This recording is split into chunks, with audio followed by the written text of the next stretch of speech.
예, 만나서 반갑습니다. 광우 스님이라고 합니다. 만나서 반갑습니다.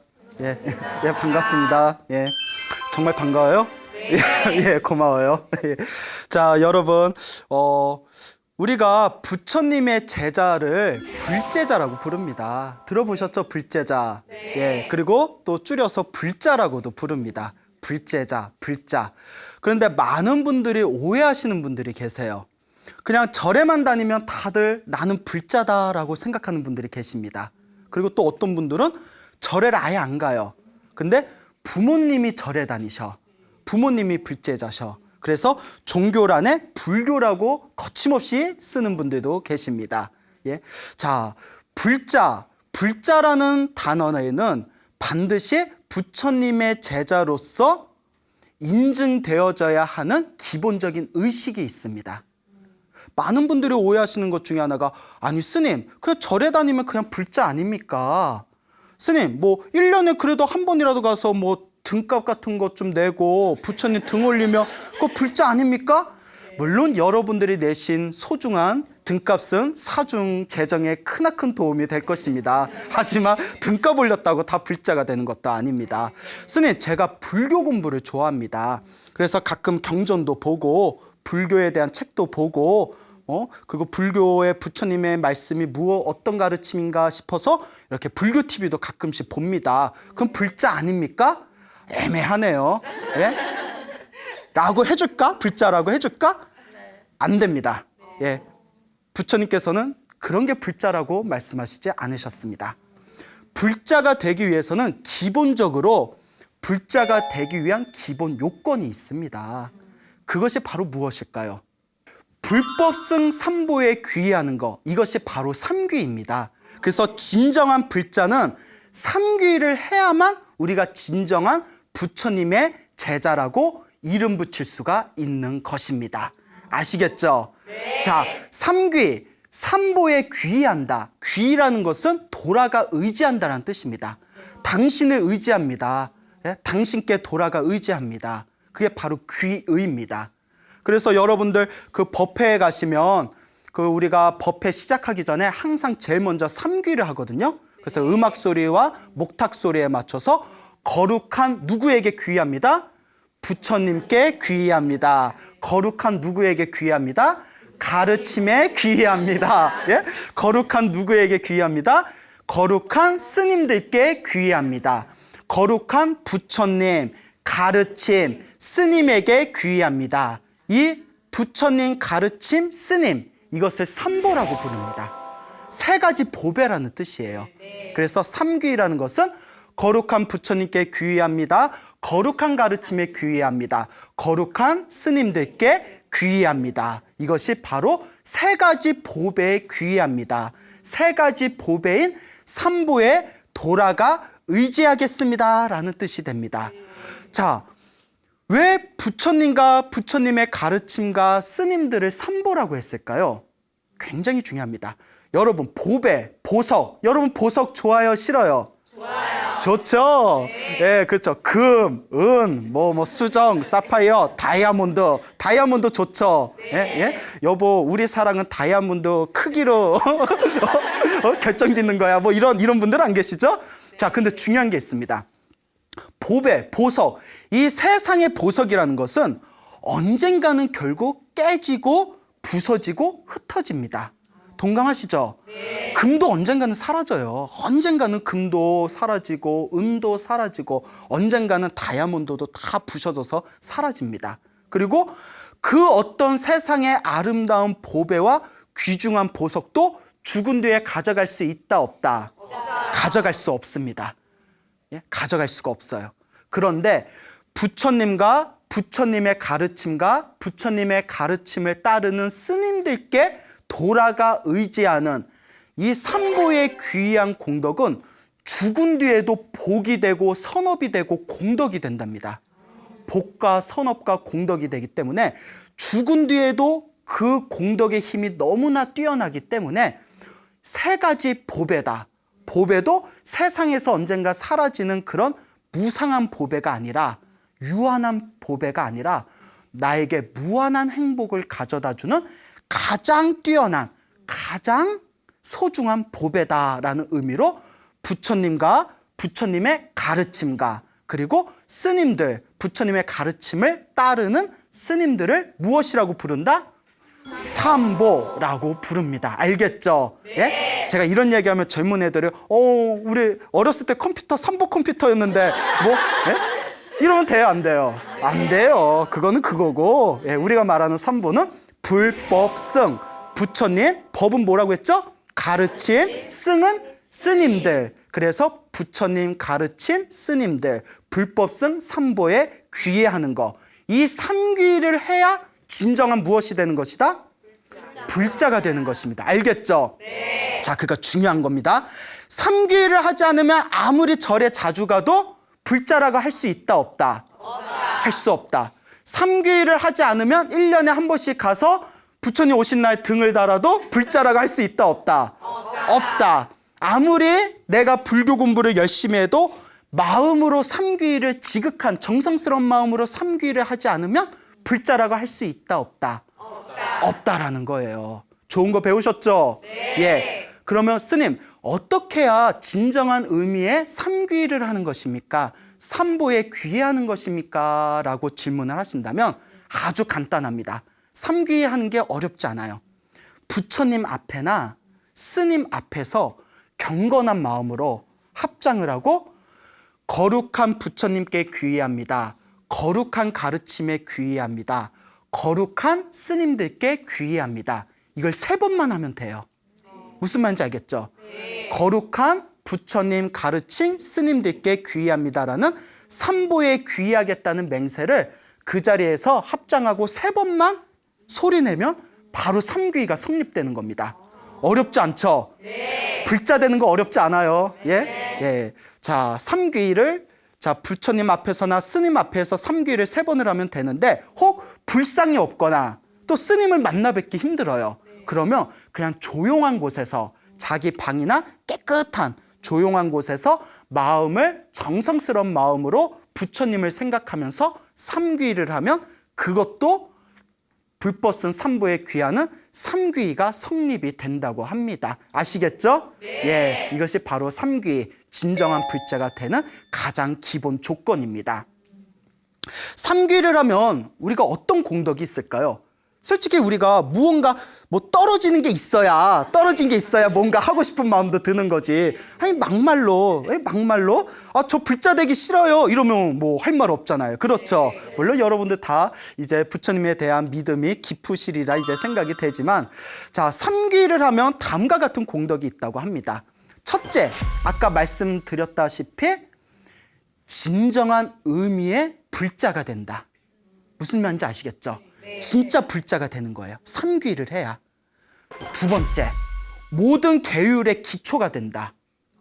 자, 우리가 보통 불교에서 계율을 받는다고 할 때 일반 재가 신자들이 받는 5계가 있습니다. 들어보셨죠? 5계.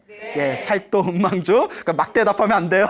예? 5계가 있고요. 자, 그 다음에 또 8계라는 게 있습니다. 8가지 계, 8계라는 게 있고요. 또 10계라는 게 있습니다. 10가지 계율, 10계라는 게 있고요. 그리고 남자 스님, 비구들이 받는 250계가 있고요.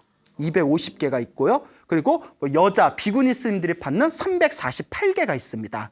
그리고 또 출가자나 재가자 할 것 없이 공통으로 받는 보살계라는 계율이 있습니다. 계율도 종류가 많죠? 네. 이 모든 계율의 기초가 되는 게 바로 무엇이다? 삼귀라는 거예요. 불법승 삼보에 귀의하는 거. 삼귀가 모든 계율의 기초가 되는 것입니다. 알겠죠? 네. 자, 3번째. 불법승 삼보에 귀의하면 업장이 빨리 소멸된대요.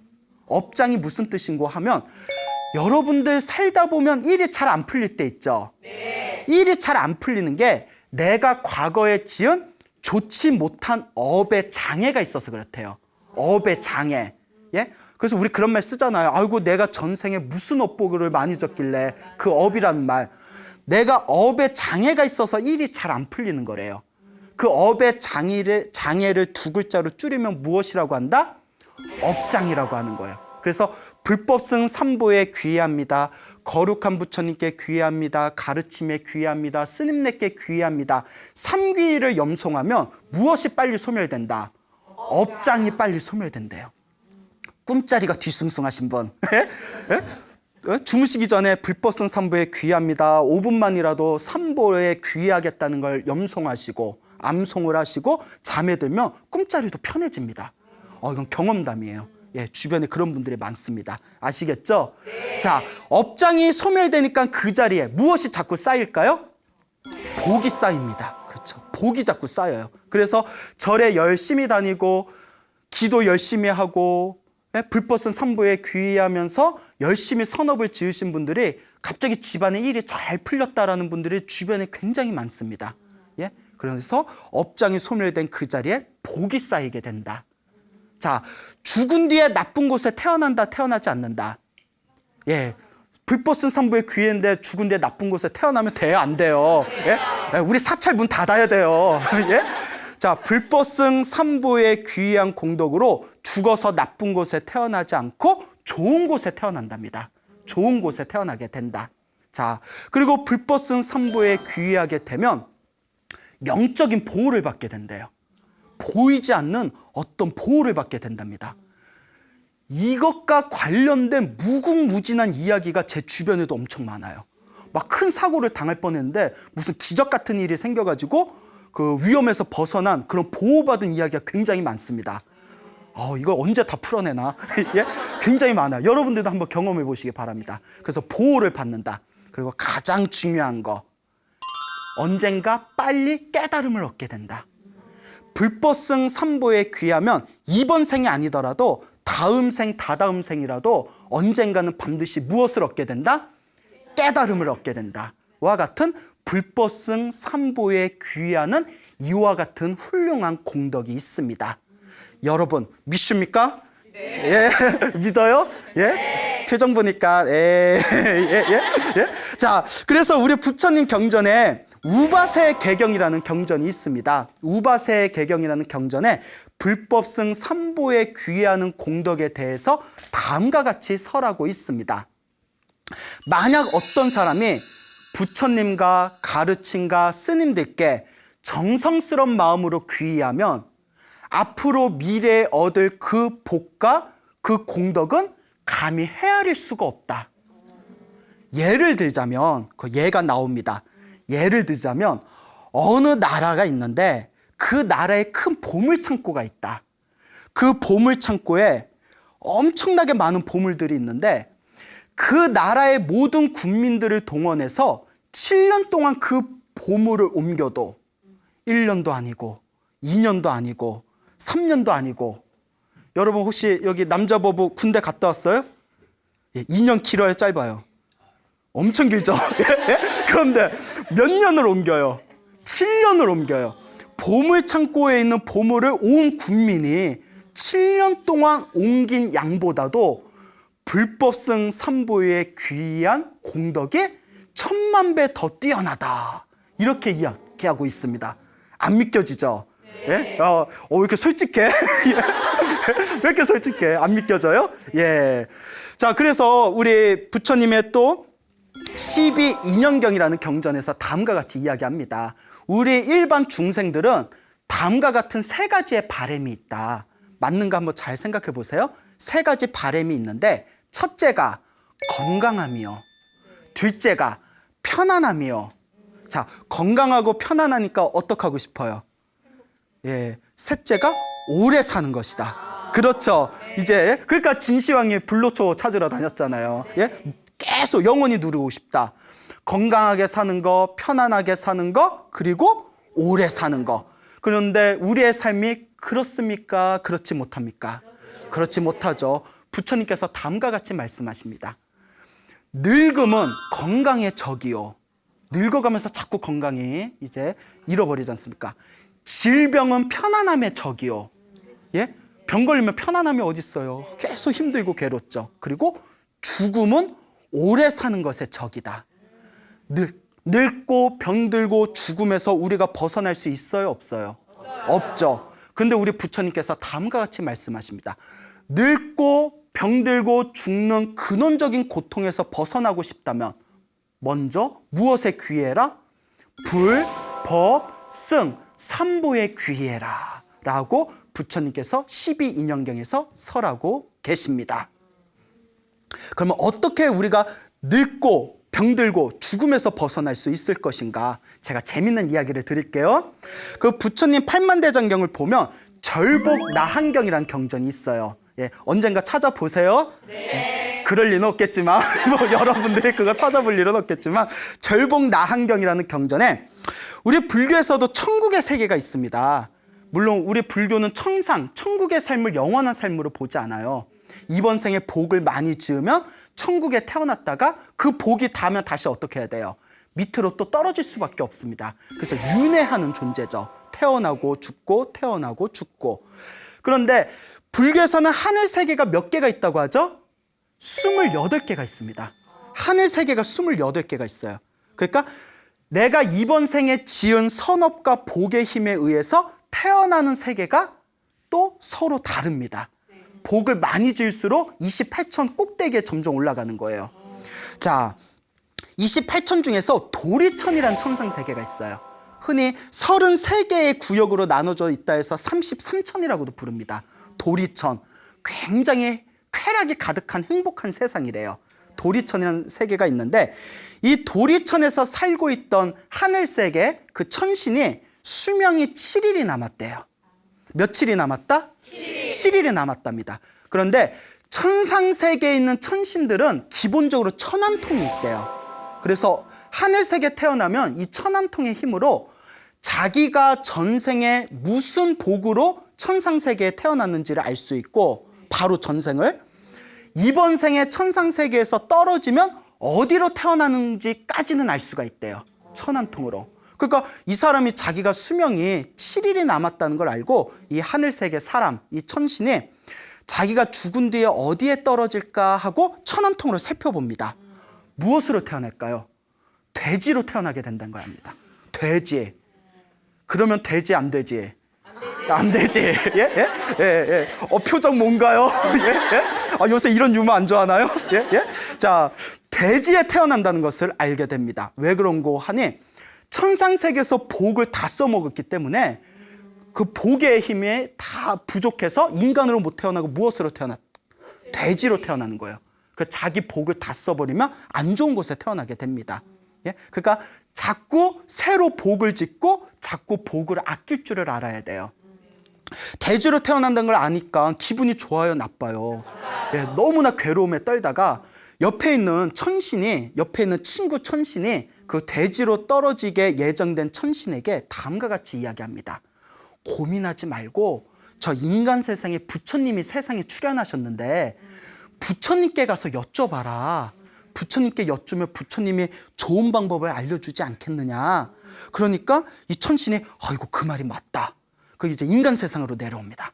그 부처님 앞에서 다 절을 올려요.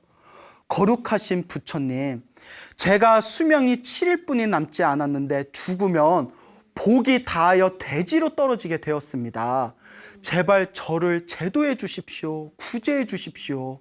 그 부처님께서 천인이여, 천신이여, 7일이 남았으니 7일 동안 오로지 부처님 가르침 스님들께 귀의하겠다는 삼귀의를 염송해라 라고 가르칩니다.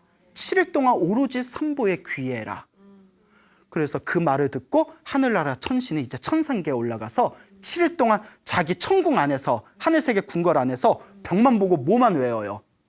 삼귀의만 외웠답니다. 거룩한 부처님께 귀의합니다.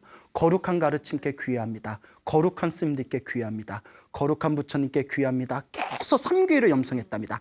그리고 두둥 자체 음향 효과예요. 7일이 지났어요. 7일이 지났을 때 천신이 죽었을까요? 안 죽었을까요? 죽었습니다. 천신이 죽었어요. 죽었는데 자, 내가 지은 업은 누가 받는다? 내가 받는다. 복도 누가 짓는다? 내가 짓는다. 내가 지은 복은 누가 받는다? 내가 받는다. 7일, 수명이 7일 남았다는 것은 이번 생의 업이었고 그 업이 다해서 돼지로 떨어질 몸이 7일 동안 간절한 마음으로 불법 쓴 삼보에 귀의한 그 기도 공덕의 힘으로 인간 세상 큰 부잣집에 태어났대요. 그러니까 복이 찬 거예요. 오늘부터 삼귀 좀 하세요. 예, 복이 찬 거예요. 예? 그래서 돼지로 떨어질 몸으로 인간 세상의 큰 부잣집 아들로 태어납니다. 그래서 온갖 귀여움과 온갖 정성 속에서 그 아이가 무럭무럭 자라서 7살이 됩니다. 7살이 됐을 때 부모님하고 함께 길을 걷고 있었대요. 길을 다 걷고 있었는데 멀리서 부처님의 수제자 중에 한 분이신 사리불 스님을 만나게 됩니다. 지혜제일이라고 불리웠던 분이에요. 지혜제일 사리불 스님이 다 걷고 계시니까 아이가 그 스님을 보면서 호련히 전생일이 기억났대요. 야, 대박. 예? 전생일이 확 기억나면서 사리불 존자 앞에서 그 아이가 삼배를 올리는 거예요. 절 삼배를 하는 거예요. 그 부모님이 놀라잖아요. 애가 왜 이러지? 여러분 생각해 보세요. 여러분 아들을 낳았는데 7살짜리 아들을 데리고 저기 터미널에 갔는데 광우 스님을 만났어요. 아들이 갑자기 스님하고 길에서 삼배를 하면 어떻겠어요? 마음이 놀랍잖아요. 그래서 부모님이 당황하자 이 아이가 부모님께 다음과 같이 이야기를 합니다. 부모님 놀라지 마십시오. 실은 제가 전생에 저 도리천의 천신이었는데 복을 다 까먹어서 돼지의 몸을 받을 뻔한 것을 부처님의 가르침으로 인간 몸을 받게 되었습니다. 제가 이렇게 좋은 몸을 받게 된 것은 다 부처님 덕분입니다. 그러니 어머님, 아버님, 제가 부처님 은혜를 갚을 수 있게 우리 부처님과 제자분들을 저희 집으로 모셔서 공양을 올렸으면 합니다. 아이가 그런 말을 하는 거예요. 예? 그러니까 무서워요? 예? 호러물인가 갑자기? 7살짜리 아이가 전생 얘기하니까. 그러니까 부모님이 감동받아가지고 부처님과 스님들을 모셔서 이제 공양을 올립니다. 공양을 올리니까 부처님께서 항상 신도들의 공양을 받고 나서는 법문을 해주십니다. 예? 그러니까 이제 법으로서 중생을 제도하시니까 그 공양을 다 마치시고 그 가족들을 위해서 법문을 하니 그 법문을 듣고 그 부모님과 아이가 모두 깨달음을 얻었다라는 내용이 경전에 딱 나옵니다. 예, 재밌죠? 네. 여러분 전생 믿어요, 안 믿어요? 믿어요? 네. 나는 전생이 무엇이었을까 생각해 본 적 있죠? 네. 근데 아까도 이야기 중에 그 7살 난 아이가 사리불 스님을 보고 전생이 호련히 기억났다고 했잖아요. 네. 근데 우리가 정말 그런 일이 정말 가능할까? 이런 생각도 한번 해볼 수가 있을 거예요. 네. 제가 직접 들었던 이야기인데 제가 모시던 한참 오래되신 선배 스님이 계세요. 구참 스님이 계시는데 그 스님께서 당시 이제 사형 사제들하고 중국 여행을 갔대요. 중국 여행을 갔는데 그 중국의 사찰 성지순례를 가시다가 어느 그 중국 시골에 그 어느 암자에 갔답니다. 근데 같이 갔던 사형 스님이 그 암자에 가더니 갑자기 막 흥분을 하면서 그 암자를 막 돌아다니시더래요. 예? 그 말이 암자지 중국에서 암자면 우리나라 큰 절입니다. 중국은 워낙 통이 커가지고요. 그 막 이렇게 돌아다니다가 막 흥분을 하시더래요, 사형 스님이. 아니 스님 왜 그러세요? 했더니 그 사형 스님이 흥분하면서 이렇게 이야기하더랍니다. 내가 머리 깎고 출가하기 전부터 꿈을 꿀 때마다 항상 보던 절이 있었다. 항상 똑같은 절이 보이더래요. 똑같은 절이 보였는데 그래서 내가 부처님하고 인연이 있나 보다 이런 생각을 품고 이제 머리를 깎고 내가 스님이 됐는데 한국에 있는 모든 사찰을 내가 다 돌아다녀 보아도 꿈에서 자주 보던 그 절을 찾을 수가 없었다. 그런데 그 절을 어디서 봤다? 중국. 여기가 바로 그 절이라는 거예요. 스님이 거짓말 해요, 안 해요? 안 해요. 진짜? 그 스님이 거짓말할 리 없어요. 예, 그런 얘기를 왜 거짓말해요? 근데 그 스님이 막 놀래가지고 그 주지스님하고 이야기를 나눴대요. 중국 주지스님하고 뭐 중국말 할 줄 알아요? 니하오 이러면서 중국말을 했겠죠. 그러더니 결론이 옛날에 여기가 큰 절이었답니다. 그러다 이제 뭐 문화 대혁명 그런 걸 맞아서 이제 많이 퇴락한 절인데 옛날에 여기가 굉장히 큰 절이었다, 이 지역에. 그러니까 그 한국인 그 사형 스님께서 내가 전생에 여기 중국 스님이었나 보다. 너무나 고향에 온 것 같은 느낌이 들더래요. 그 호련히 생각나는 거예요. 그 무시할 수 없어요, 여러분. 예? 그래서 그 주지 스님한테 그때 중국하고 한국하고 환율 차이가 많이 나잖아요. 그래서 여기 절 좀 잘 보살펴 달라고 전생에 내 절이었다고 하면서 한국 돈으로 큰 돈을 이렇게 시주했대요.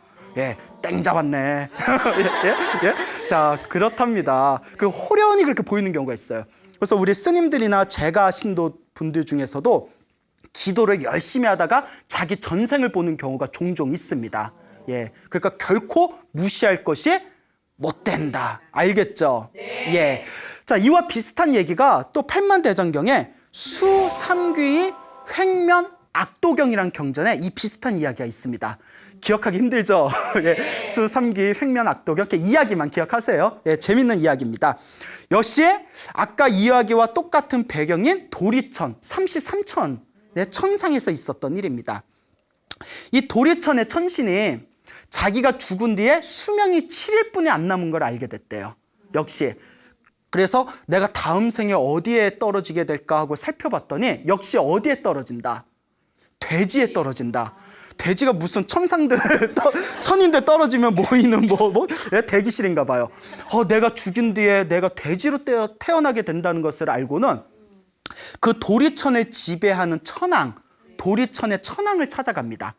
그 도리천의 천왕에게 그 천신들의 왕이겠죠.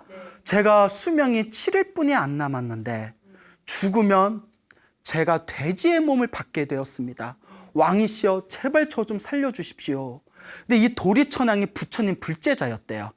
부처님 제자라서 그대의 업을 바꾸려면 불법 쓴 삼보의 힘만이 유일한 방법이다. 그러니 남은 7일 동안 무엇을 염하라? 불법 쓴 삼보를 염하라. 아까와 똑같아요. 그래서 벽만 보고 계속 거룩한 부처님께 귀의합니다. 거룩한 가르침에 귀의합니다. 거룩한 스님들께 귀의합니다. 이걸 7일 동안 계속 염송을 했답니다. 그리고 7일이 지나고 나서 이 천신이 죽었을까요? 안 죽었을까요? 이제 안 속네요. 예. 아까는 안 죽었을 거라고 했는데 죽었습니다. 죽고 나서 도리천왕에 이 천신이 어디에 떨어졌나 하고 보려고 지상계를 이렇게 훑어봤대요. 그 돼지로 태어났나 하고 봤는데 돼지로 태어났어요? 안 태어났어요? 안 태어났어요. 인간으로 태어났나? 그 인간 세상을 다 살펴봤는데 인간 세상에 태어났어요? 안 태어났어요? 안 태어났대요. 찾을 수가 없대요. 그래서 불교에서 말하는 또 다른 중생들의 세계, 지옥, 아귀, 축생, 아슈라, 인간계, 그리고 도리천 천상계까지 다 살펴보아도 그 천신을 찾을 수가 없었대요. 도대체 어디에 간 거지? 어디에 있는 거지? 그래서 도리천왕이 너무 궁금해서 이것은 오직 누구만 이 비밀스러운 일을 풀어줄 수가 있겠구나.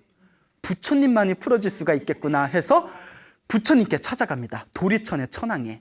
그래서 거룩한 세존에게 삼배를 올리고 그동안 있었던 전후 사정을 이야기합니다. 거룩하신 세존이시여, 이 도리천의 천인이 대체 어디에 떨어진 것입니까? 그러니까 부처님께서 다음과 같이 얘기하십니다. 자, 하늘 세계가 28개가 있다고 합니다. 28개 천상 세계 중에서 도리천 위에 도솔천이라는 세계가 있어요. 도솔천, 도리천보다 위의 세계예요. 그 천신은 죽어서 떨어지는 방향을 바꾸어 위로 올라가 도솔천에 태어났다. 그대들 천신들의 천한통은 오로지 자기들 밑의 세계만 볼 수 있기 때문에 도리천 위의 세계는 보질 못한 것이다 라고 부처님께서 법문을 하십니다. 그러니까 도리천에서 복이다에서 지상으로 떨어져야 했던 그 천신이 불법승 삼보의 지극한 마음으로 귀의했던 그 공덕의 힘에 의해서 어디로 태어났다? 도솔천, 도리천 위에 도솔천에 태어났다고 합니다. 야, 이거 무슨 영화처럼 우리가 직접 볼 수 있으면 얼마나 좋겠습니까마는 여러분 봐요, 못 봐요? 눈으로는 못 보지만 마음으로는 믿음을 일으키셔야 됩니다. 불법승 삼보에 귀의하는 공덕이 이와 같이 크구나. 기도의 힘이 분명히 있습니다. 아시겠죠? 네. 그래서 우리 부처님 경전에 제법 지묘경이라는 경전이 있습니다. 그 제법 지묘경이라는 경전에 다음과 같은 구절이 나오죠. 만약에 어떤 중생이 정성스러운 마음으로 불법승 삼보에 귀의한다면 먼저는 천상에 태어나 즐거움을 얻고 나중에는 반드시 깨달음을 얻을 것이다. 그러니까 불법승 삼보에 지극한 마음으로 귀의한 불자는 죽은 뒤에 천상에 태어나서 쾌락을 누리다가 그 인연의 공덕이 무럭무럭 증장하며 나중에는 무엇까지 얻을 수가 있다? 깨달음까지 얻을 수가 있대요. 불교의 궁극적인 목표는 이 인간 세상에서 돈 많이 벌고 잘 사는 것이 아닙니다. 천국에 태어나는 게 목표가 아니에요. 불교의 궁극적인 목표는 무엇일까요? 깨달음입니다. 결국 깨달음을 얻는 것. 이게 바로 불교의 궁극적인 목표고, 깨달음을 얻는 첫걸음이 바로 무엇이다? 불법성 삼보에 귀의하는 것이다 라는 것을 명심하시길 바랍니다. 알겠죠? 네. 석가모니 부처님, 2600여 년 전 인도의 석가모니 부처님이라는 분이 세상에 출현하셨습니다. 그렇죠? 네. 자, 그런데 석가모니 부처님이 출현하시기 이전에도 또 다른 수많은 부처님들이 계셨대요. 수많은 부처님이 계셨는데 이 지구가 아니라, 여러분, 불교의 스케일은 엄청나게 큽니다. 예? 불교는 이미 2600년 전에 외계인의 존재를 인정했어요. 지구 말고도 또 다른 세계가 있고 또 다른 중생들이 있다. 그들이 빛이 나는 궁전을 타고 지상에 내려오기도 한다. 이런 구절들이 있어요. 신기하죠? 예. 진짜? 진짜 신기해요? 예. 자, 2600년 전 석가모니 부처님 이전에 이 지구가 아니라 또 다른 우주, 또 다른 차원, 또 다른 세계에 석가모니 부처님으로부터 18번째 전, 몇 번째 전? 18번째 전에 부처님이 계셨어요. 석가모니 부처님 전에 가섭이란 부처님이 계셨고, 그 전에 또 그 전에 그 전에, 그래서 석가모니 부처님에서 18번째 전에 부처님이 아노마다시라는 부처님이 계셨습니다. 아노마다시라는 부처님이 계셨는데, 이 아노마다시 부처님 당시에 어느 젊은이가 있었어요. 어느 젊은이가 있었는데, 이 젊은이가 너무 출가를 하고 싶은 거예요. 나도 부처님 출가 제자가 되어 머리를 깎고 승복을 입고 깨달음을 구하고 싶구나. 여러분, 출가하고 싶어요? 안 하고 싶어요? 분위기 왜 이러냐? 아, 스님 앞에 두고 안 하고 싶어요 하면 어떡해? 예, 예? 자, 그래요? 예. 자, 그래서 너무 출가를 하고 싶었는데 출가를 할 수가 없었습니다. 자기가 외아들인데 당신의 부모님이 다 눈이 먼 장님이셨대요. 그래서 장님이신 부모님을 봉양해야 되기 때문에 출가를 할 수가 없는 거예요. 그래서 이 젊은이가 무슨 생각을 하냐면, 내가 지금 부모님을 봉양해야 되기 때문에 출가를 할 수가 없구나. 하지만 부처님이 세상에 출현하신 이 좋은 기회를 놓쳐서는 안 된다. 그러니까 내가 전생에 선업과 복이 부족해서 이번 생에 내가 이렇게 힘들게 살고 있으니 이번 생에는 내가 선업이라도 복이라도 열심히 짓자. 그리고 아노마다시 부처님의 수제자였던 니사바 스님을 찾아가게 됩니다. 니사바 스님. 네? 사바사바 니사바. 예, 예. 자, 니사바 스님을 찾아가서 니사바 스님께, 스님, 제가 전생에 복이 부족해서 이번 생에 출가하기가 힘듭니다. 복을 많이 짓도록 저에게 가르침을 주십시오 하니까 이 니사바 스님께서 삼귀를 내리셨답니다. 부처님께 귀의해라. 가르침에 귀의해라. 스님들께 귀의해라. 맹세하겠느냐? 맹세하겠습니다. 이제부터 깨끗하고 맑은 마음으로 평생 동안 이 삼귀를 항상 마음에 담아두고 살거라 라고 이제 가르침을 내립니다. 그래서 이 젊은이가 부모님께 열심히 효도하고 불법성 삼보를 항상 삼보에 귀의하고 항상 불법성 삼보에 기도하면서 깨끗한 삶을 살게 됩니다. 그리고 목숨이 다해서 세상을 떠나게 됩니다. 언젠가는 죽겠죠? 자, 놀라운 기적이 일어납니다. 불법성 삼보에 귀의한 그 복의 힘과 그리고 부모님께 효도한 공덕의 힘에 의해서, 여러분, 불교에서 복 짓는 가장 좋은 방법 중에 하나가 부모님께 효도하는 것이랍니다. 여러분, 불교는 의외로 효도의 종교입니다. 여러분들 스님들이 머리 깎고 승복 입고 부모님 마음에 말뚝박고 출가했다고 불효의 종교라고 오해하시는 분들이 있는데, 부처님께서는 효도를 굉장히 중요하게 여기셨습니다. 그래서 우리가 복 짓는 가장 좋은 방법이, 첫째, 부모님께 효도하는 거. 둘째, 스승을 공경하는 거. 스승을 공경하는 거. 세 번째가 불법성 삼보를 항상 공경하고 섬기는 거, 귀의하는 거. 그래서 부모님께 효도하는 것과 스승님께 공경하는 것과 불법 쓴 산보에 귀의하는 것이 크나큰 공덕을 짓는 것이라고 경전에 나옵니다. 산보에 귀의하고 부모님께 지극한 마음으로 효도한 그 공덕의 힘에 의해서 그 젊은이가 죽은 뒤에 하늘세계 신으로 태어납니다. 제석천왕으로 태어나요. 제석천왕이 도교에서 말하는 옥황상제입니다. 옥황상제로 태어났는데 너무나 그 복이 너무나 뛰어나서 옥황상제로 태어났다 죽었다 태어났다 죽었다 80생을 살았대요. 오, 웬열? 80생을 살았대요. 제석천왕으로. 예? 태어났다 죽었다 태어났다 죽었다 80생을 살고요. 80생의 하늘세계의 왕으로서의 복이 다한 뒤에 인간 세상으로 태어납니다. 인간 세상에 태어나서 큰 천하를 다스리는 황제로 75생을 살았답니다. 75번의 생에 태어나고 죽고 태어나고 죽고. 야, 왕으로 한 번만 살아도 원인이 없겠다. 그죠? 예? 75번을 황제로 태어났대요. 그 다음에 황제업이 다한 뒤에는 조그만 나라의 왕으로 태어났는데 조그만 나라로 왕으로 살았던 삶은 헤아릴 수가 없대요. 예, 이정 살짝 짜증나죠. 예?